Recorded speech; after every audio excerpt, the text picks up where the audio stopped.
Yo, what is up everyone? This is your boy Nemesis and welcome to another Tekken 7 YouTube video. And today my boys will be looking at the top 5 most underrated season 4 characters. Now this will be first of all my opinion, and secondly this will be in no particular order. I just want to list 5 to not make this list a little too long.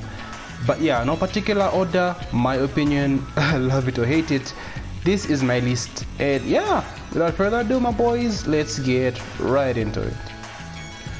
Okay, so opening up our list at number 5 we have Eddie Gordon. Now I know a lot of you probably don't agree with me already from now on, but guys, I don't see it. I believe Eddie is a good character. I think he's very underrated. He's a very underrated character because if you think about it, right, there aren't really that many Eddie players, but the Eddie players that are there that compete, like, you know, take part in tournaments and stuff, do very well with him. I wouldn't say very well, like actually winning and stuff, but the few Eddie players that come to mind are like Abel and Jongding, right? Jongding is a very consistent player, very consistent with Eddie, top 8, top 16. Abel de Maestrazzo is a very strong player. He's actually won multiple tournaments with Eddie. So you might say it's not the character, it's the, you know, it's the player. It's not the character, it's the player. Guys, the character is very underrated. Eddie's biggest weakness is the fact that he really does not have that many frames and he can't really sidestep, right? But Eddie has movement compared to none in this game. Before the addition of Zafina, like Zafina is busted, but there's no one that comes close to Eddie's movement. If smart Eddie player will lame you the fuck out, bro. Like, dude, Eddie has very strong laws, first of all. Right? He has very strong laws. He has very good needs. Like, it's insane how much this character gets shit on. I really don't see it, right? They say he has trouble getting in. He's a very, if you know the matchup you beat him, that's not true. Eddie is a mix-up character. Eddie's mix-up game is really legit, right? The only thing I see that people say is bad with Eddie, and I agree with, is the fact that he can't really sidestep. It really sucks that they really took a sidestep away from him, but in my opinion that's kind of, considering the fact that his movement is really strong. Like Zafina needs to be nerfed. I really need to take her, like, she has movement and very strong mix-ups, right? But Eddie has very good movement, but his mix-ups are not as strong due to the fact that he does not really have the frames that Zafina has. If Eddie was given the frames that Zafina has, he would be up there with Zafina. All I'm saying is that Eddie is not as bad as everyone makes him to be. Again, I always stress this, do not really take pro players' opinions to heart all the time. Sometimes they over exaggerate. I talked about Ni, talking about Steve, you know, Lohai, talking about how Shaheen has been nerfed to death. You know, JD Sarah called Ama King trash, even after the season 4 buffs, but nobody told him to play Ama King, and now he's literally saying Ama King is a good character. So this is what I'm talking about. If you play Eddie and you really put in time into him, bro, there's no reason to stop playing him. Eddie is a good character. The only problem that Eddie has, in my opinion, is the fact that a lot of characters in this game are just simply better than him. But that does not make Eddie a bad character. He is not low tier, in my opinion. He is mid tier, right in between. Maybe I would say somewhere mid to low, but he's a good character, usable, and you can win with this character. Do not take the shit that everyone says that Eddie is trash. No, Eddie is a very strong character. Utilize his movement, utilize his whiff punishment, you know, utilize his laws, you know. He's a very good character in my opinion. So at number 5, Eddie makes my list. Okay, coming at number 4 we have the angry Spaniard Miguel Rojo. Miguel is a very underrated character. This character is cracked as fuck. Guys, Miguel is insane. Miguel, I think the problem that Miguel has is that not a lot of people are attracted to his aesthetic, right? Like, his character design is unique in my opinion. Like, you never see such a character, you know, an angry Spaniard, you know, street fighter. I think that's the biggest problem that Miguel has. So not a lot of people play Miguel. Just like Eddie, the fact that Miguel doesn't really have a lot of people playing him makes him a very underrated character.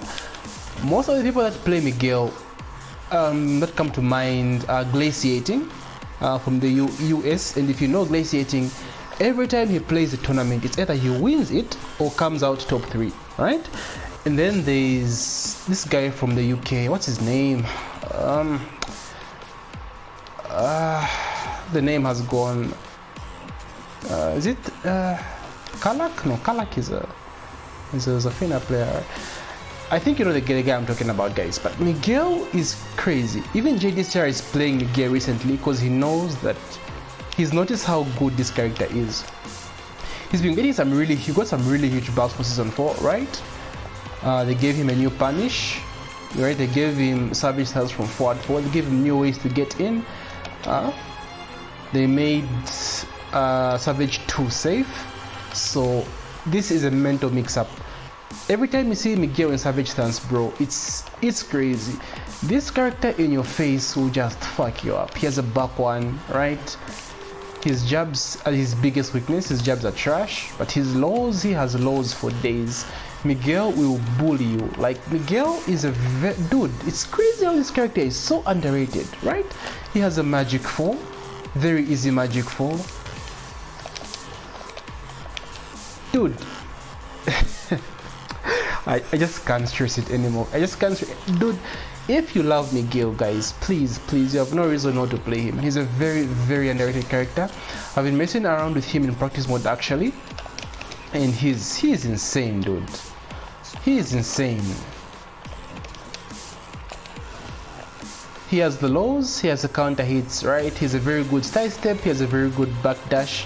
His whiff punishment is, you know, not that bad, but it's good enough. It's good enough. So in my opinion, Miguel is a very underrated character as well. But like I said, not a lot of people are attracted to Miguel, and I believe that's the biggest reason why he's been held back in season 4. But all in all, he's underrated and should have more players than, you know, he currently has right now. Like, the tier holes should actually use Miguel, because I think dude, this character he's just insane, dude. He does so much damage. Everything is just knocked down on counter hit, right? He's crazy plus frames as well, into 50-50, right? Dude, Miguel is a very good character. He's a very good character. So yeah, so Miguel makes my list at number 4, because I believe he has he's way better than everyone makes him to be. Moving on. Okay, coming in at number 3, which might be a little bit controversial, is Xiaoyu. Now I say controversial because a lot of people really noticed or realized how good she was, or how good she is in season 4, because they gave her this new busted law, right? Now I say she's still underrated because no one talks about Ling as much as, you know, someone like Lydia, for example, or even Jin, right? Xiaoyu, in my opinion, is a very strong character in season 4. I actually believe she's top tier. Like, I legit believe she's top tier. If not top, then I believe just below top tier. I believe a really patient Xiaoyu can really mess you up. Like, she doesn't really need to go for mix-up. Like, Xiaoyu can really just poke you out, right? She's a very strong character. I don't have a lot of personal experience using Xiaoyu, but I have a lot of XP fighting her in season 4, and believe me, this character is insane. Like, she's actually insane, dude. She has the counter hits, she has a magic fall, she has the lows, just like I showed you guys about, you know, how a Xiaoyu can like just poke you without having to do all these, you know, crazy mix-ups and stuff. I know people know that she's a good character, but I just believe she's underrated and not talked about enough. This law is insane because she has a parry that it blocks a punish. How do you do her goddamn parry now? I don't even know how to play this character now. How do you do her parry from back then? Anyway, so she has a parry that nullifies block punishes. If this low is blocked and you try to do like wall rising 4, right? She has a parry that can neglect that. So basically this is a safe low if your character does not have like a knee or an elbow from while standing punish. So that alone just makes Xiaoyu insane. Secondly, she has an infinite on a wall, on a stage with walls, right? Like you literally can't get up and she gets all this for free. I don't know why that has gone under the radar, like no one seems to give a shit anymore about that. But Xiaoyu is a really strong character.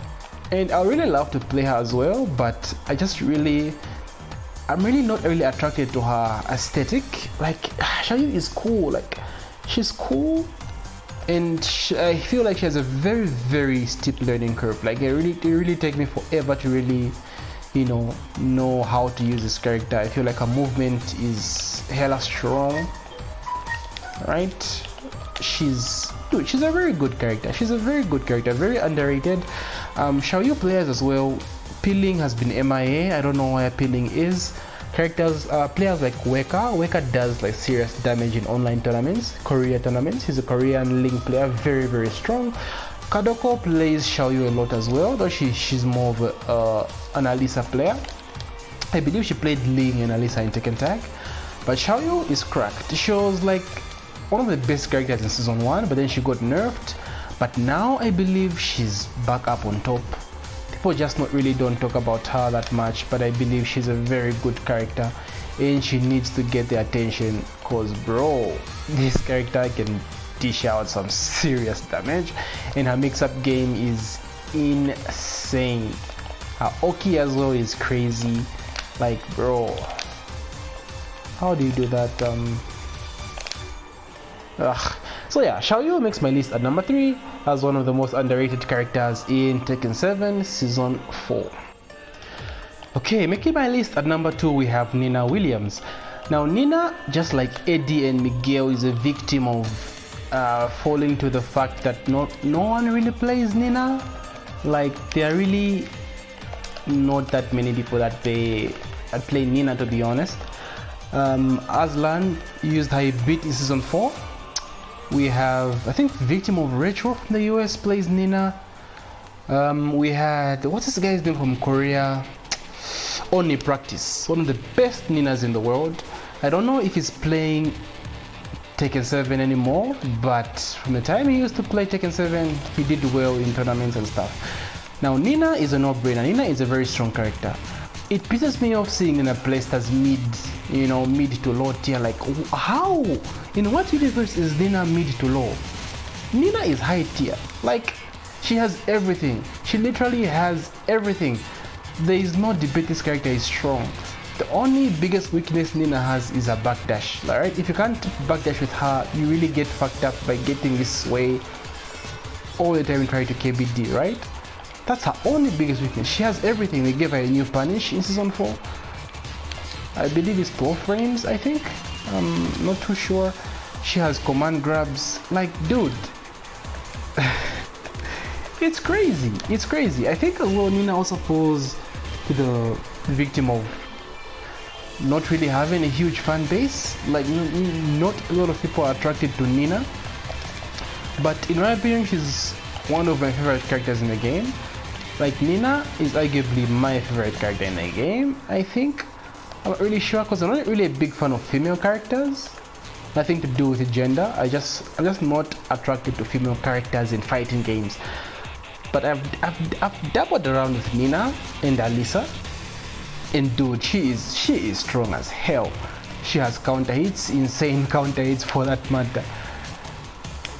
Alright, her combos are legit. Very legit, high mix-ups. She has grabs. She can mess you up with 4-way grabs for that matter. She has lows. Her lows are really good. She has sweep the floor as well. You know, down two high is a mix-up. She has stiletto heel. You know, she's a good character, boys. I don't know Nina just does not get attention because no one is playing this character. That's the biggest issue. I think that's the biggest problem Tekken 7 has, considering how huge the roster is. Forgive me for my grammar, I'm really exhausted right now. But yeah, Tekken 7 has such a huge base roster, the fact that some characters just really go under the radar and no one is really playing them.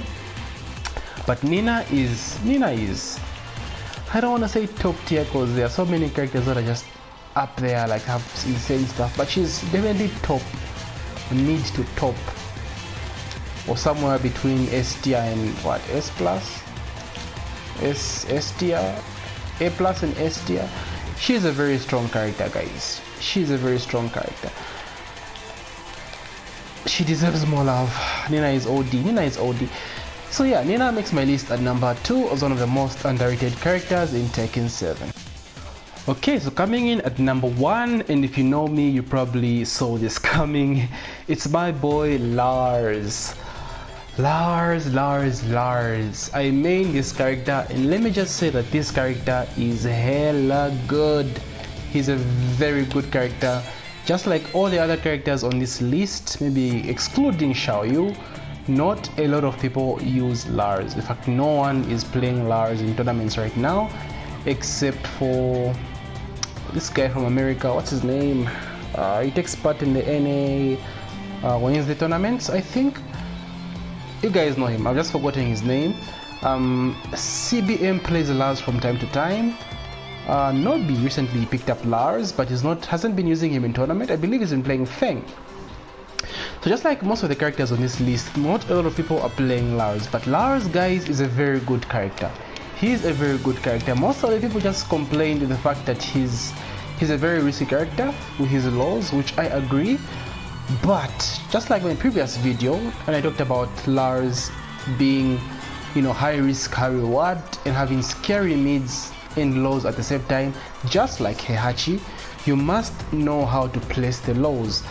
Don't be too obvious, like obvious down back fours, or Lars that panic, do all these random down back fours.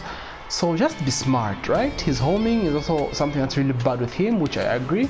His back one is a very meh homing. I wish it knocked down like King forward 4. It would be at least a very, very better homing move, or give a better knockdown, like a counter hit. So okay, I don't want to talk about what I want for Lars, so let's talk about why he's so underrated. Lars does a shitload of damage. Lars is one of the highest damage in the game. His damage is insane.